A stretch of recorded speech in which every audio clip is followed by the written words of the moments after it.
That is the very definition of willful constitutional betrayal. Kung sanay sila sa pagbabanta, sa pag-utos o pakikipagsabuatan sa pagpatay ng tao, hindi ito dapat pinagsasawalang bahala. Dapat itong panagutin sa batas. VP Sara's oath of office is not ceremonial. It is a constitutional commitment to uphold lawful processes, maintain peace and order, and protect the stability of the Republic. At bakit naman po maituturing itong other high crimes? Ang other high crimes ay tumutukoy sa mga gawaing may mabigat na epekto sa maayos sa pagpapatakbo ng pamahalaan. Kung totoo ang alegasyon ng sabuatan upang patayin ang mga pinakamataas na opisyal ng bansa, ito ay magdudulot ng kaguluhan sa constitutional succession, panganib sa pambansang seguridad at kawalang katatagan sa pamahalaan. This is perhaps no clearer example of an offense that strikes at the orderly working of government. Even without a criminal conviction, such an allegation, if admitted, squarely falls within the constitutional concept of other high crimes. At bakit naman po betrayal of public trust? Kung totoo, ng respondent ay nais gumamit ng dahas para patahimikin o mapatalsik ang mga leader ng pamahalaan, magyurak ito sa kaayusang konstitusyonal. This is betrayal of public trust in its most severe form. Hindi na dapat manatili sa posisyon ang ganitong mag-isip. So, the allegations are clear. The evidence is there. The video is available. The video is of public knowledge. The fact of that threat of assassination has reached the level or the status of notoriety na maraming nakakita. Tayo, nakita natin yung video na yan, lantaran na nagbanta against the President, the First Lady, and the House Speaker. So, malakas po ito, former House Speaker, malakas po itong ground na ito. And I suppose the video is ready to play. All right, so since our endorser is mentioning about the video, with the indulgence of the members, we will be suspending for the Secretariat to prepare for the presentation of the video.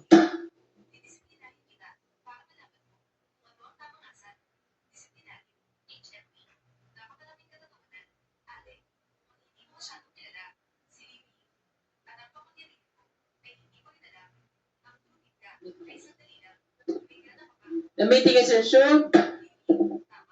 The Secretariat is directed to play the video. Security ko. Kasi may kinausap na ako na tao.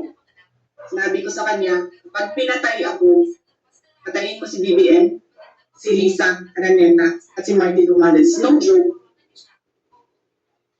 No joke. Nagbilin na ako, ma'am. Pag namatay ako, sabi ko, katumigil na. Hanggang hindi mo mapatay sila. And then he said yes. Huwag kang mag-alala, ma'am, sa security ko. Kasi may kinausap na ako na tao. Sinabi ko sa kanya. So may we request the Honorable Endorser to confirm if that is the same video that she is referring to. Yes, Madam Chair. All right, so that is for the record. We showed the video for the guidance of the justice members in the determination of sufficiency in substance.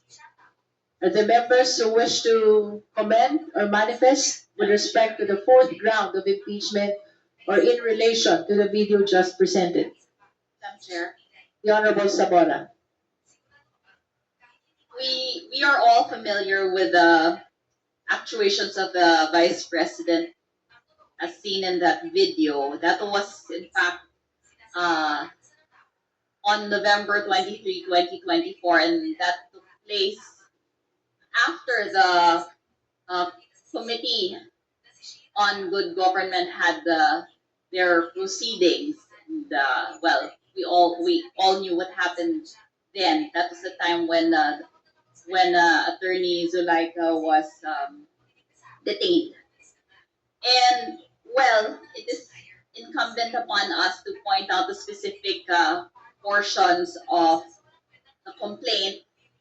The Honorable Lila de Lima already mentioned, but it is clear here under paragraph 100 that the Vice President committed overt acts constituting impeachable offenses. It says here, and as we saw in the video, that on November 23, 2024, in a morning briefing with the media, Vice President Sara stated that she has talked to an assassin and had instructed him to kill President Marcos Jr., the First Lady, and the former Speaker of the House of Representatives.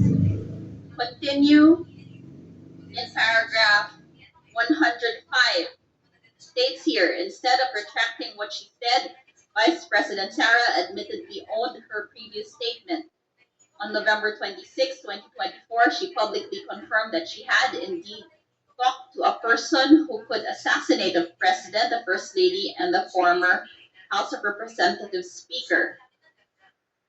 A reporter said, "So, but you already talked to a person?" Vice President Sara said, "Yes." "To do that in the event that you are killed?" And Vice President Sara said, "Yes, yes, yes." It is my position that the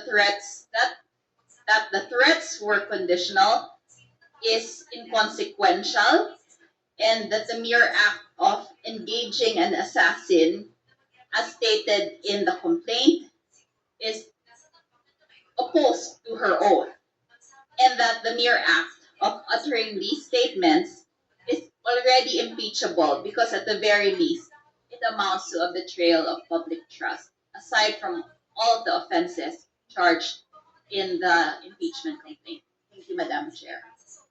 Thank you, Honorable Zamora. Madam Chair. Honorable Suntay.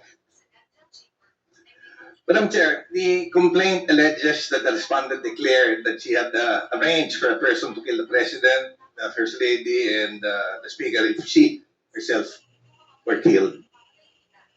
The complaint alleges a public statement, but it does not allege the existence of an actual agreement to kill. There is not even an overt act in furtherance of such agreement. Any constituting conspiracy or attempted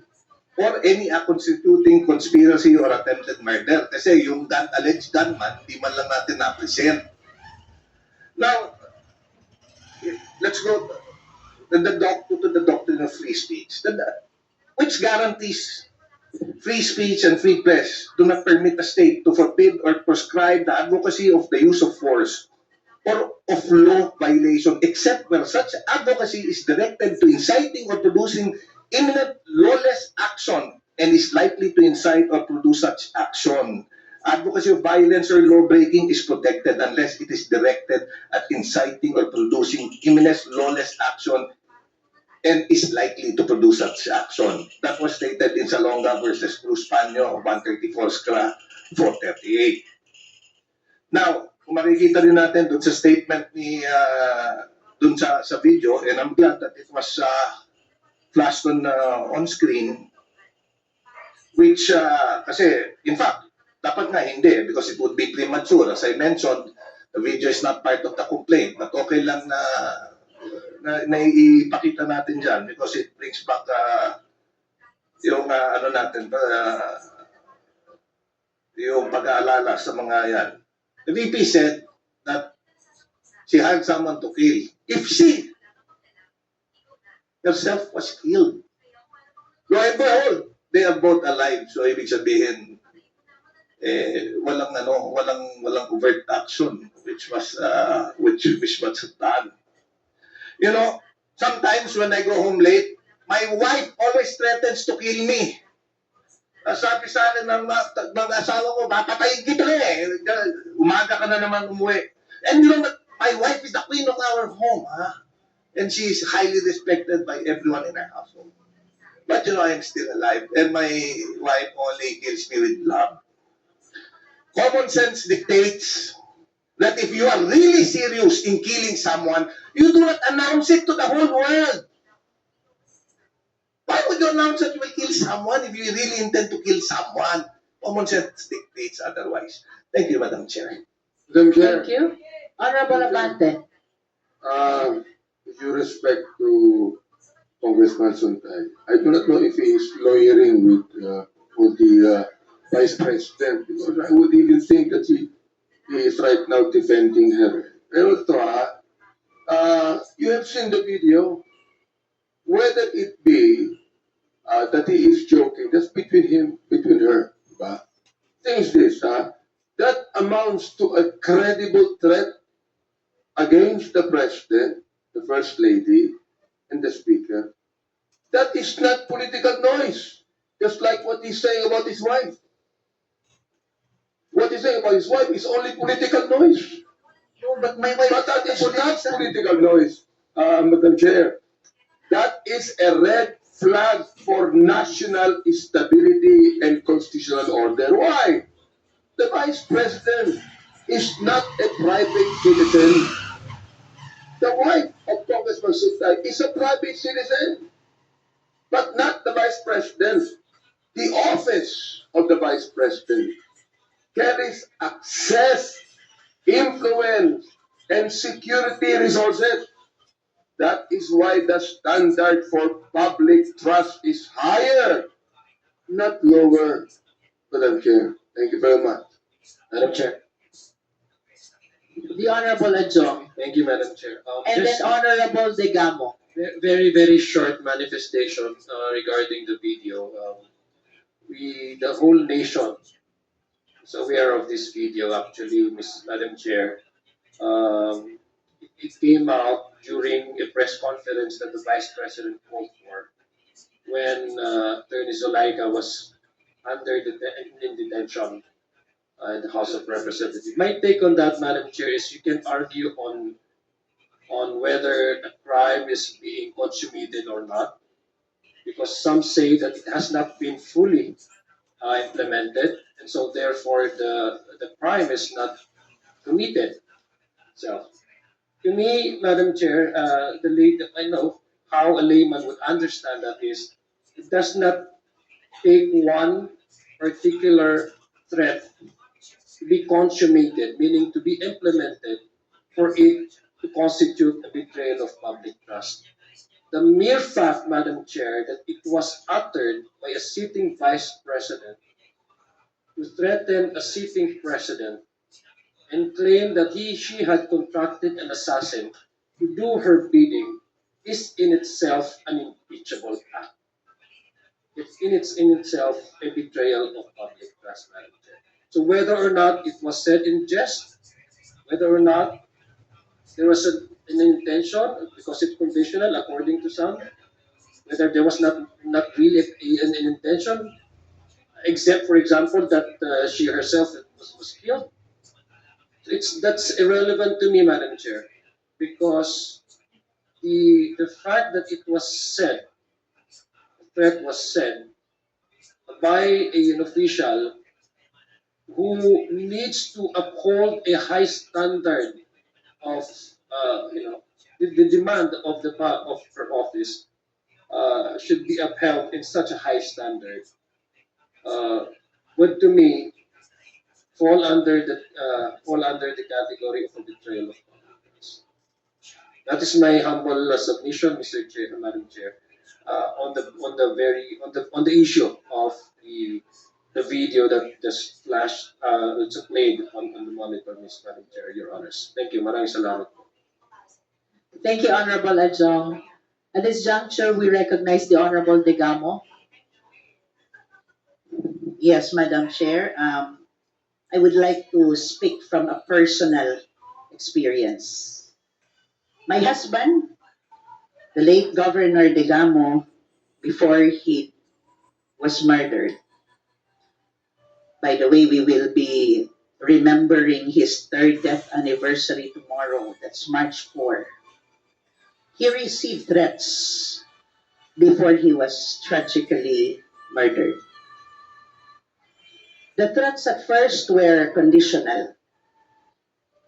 Like, if you do this, something will happen. But then, even though they were conditional, the fear and intimidation they caused were very real. Conditional threats can turn into actual harm. Nangyari po yun sa amin. In the same way, when the VP reportedly made statements implying harm to the President, the First Lady, and the former Speaker, those statements are serious, even if phrased as conditional. Kasi words from someone in her position carry weight. It can intimidate other officials, it can influence decision, and even undermine public trust. That is why, in impeachment terms, such conditional threats are considered sufficient in substance. It's not just the wording that matters, it's the effect and potential for harm, especially when the speaker holds high office. Just as in my family's experience, conditional threats really must be taken seriously. Gusto ko lang pong idagdag. The legal connection there talks about a threat does not have to be absolute or immediate to be serious. What matters is its potential impact, especially if the speaker holds power. Conditional threats can intimidate or coerce. Even a statement that starts with "if" can pressure officials or institutions to act a certain way. And high office makes it more serious. Maybe words from ordinary people may be limited in effect, but threats from a person who is holding a national leadership post carry far-reaching consequences. Kaya nga po, public office demands higher standards of behavior. Yun yung nire-require sa atin. Dahil if wrongly handled, and I must admit, my husband must have wrongly handled the situation back then that resulted now to his 3rd year anniversary, still waiting for justice to be served. Yan lang po, Madam Chair. Thank you. Thank you, Honorable Digamo. Next in line is Madam Endorser. Can we finish first the manifestations of the justice members before we go back to you? Yes, Madam Chair. Si Honorable Chua. Thank you, Madam Chair. Madam Chair, let me borrow the words of the late Justice Cruz, Justice Isagani Cruz, when he defined impeachment as a method of national inquest into the conduct of public men. Ang ibig sabihin po nito, ang tinitignan po dito ay yung mga taong nasa taas ng lipunan kung paano nila maglabas ng behavior sa publiko.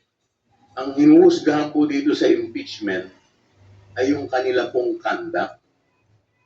Obviously, napanood po natin, hindi po ito yung conduct na inaasahan po natin sa isang tao na may pangalawa sa pinakamataas na posisyon sa ating lipunan. Yung video po, ang tinatawag po natin, res ipsa loquitur.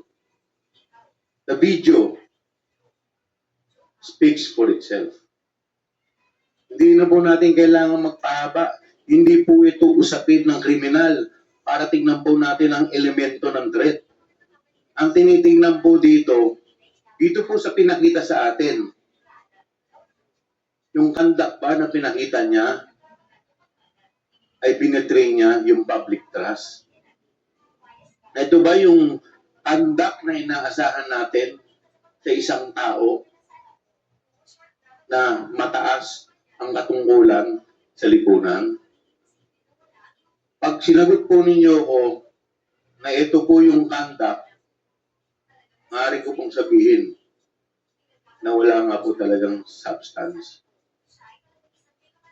That's all, Madam Chair. Let us be reminded that in various discussions of impeachment process, we try to determine the fitness of the public official to hold public office. That is for the record.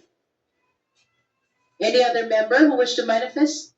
You would like to add, Honorable Digamo. Yes, Madam Chair, and if I may add,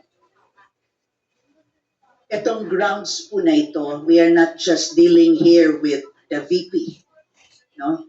Ang ibig ko pong sabihin, kahit sino po, pwede naman pong ang source of threat is the President.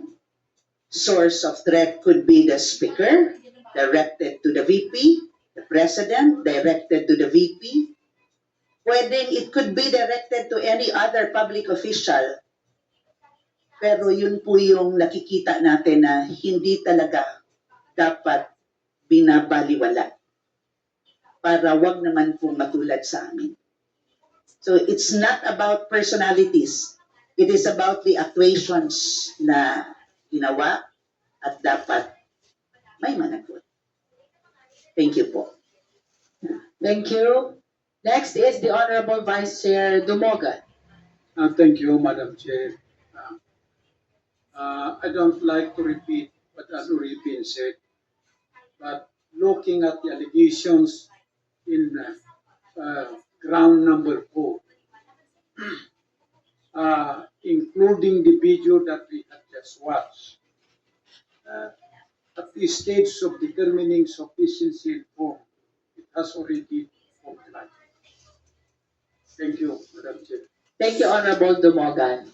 We will now go back to the endorser of the impeachment complaint, the Honorable De Lima. Thank you, Madam Chair. To just be brief. Yes, res ipsa loquitur. The video says it all. Res ipsa, the thing speaks for itself. The video itself speaks for what we are alleging as the impeachable offenses. No joke, no joke. Then there's no issue anymore as to whether it was meant to be a joke. Because it's the VP herself who says, no joke, no joke. So wala na pong question dyan. Hindi na po natin kailangan i-prove na yun ay joke because it came from her own language. Admission against interest. There is also no such thing as conditional threat. A threat is a threat. Irrespective of whether or not there is such a condition, katulad nung binanggit ng VP, na kung mamatay daw siya, it doesn't erase the fact that she made a threat. So, there is no such thing as conditional threat. It's also a non-issue. Now, we saw also the video. It has been widely covered even by foreign media. What other country, or is there any other country where we have seen such an incident of the second highest official of the land, a very high official of the land, making such a very open and public and brazen act of threatening the president and the two others? So, malinaw po itong ground na ito. Isa po ito sa tingin ko ang pinaka-malakas na magiging basis ng impeachment. Thank you. That concludes our deliberation on the fourth impeachment complaint. We shall now proceed to the fifth ground of the third impeachment complaint.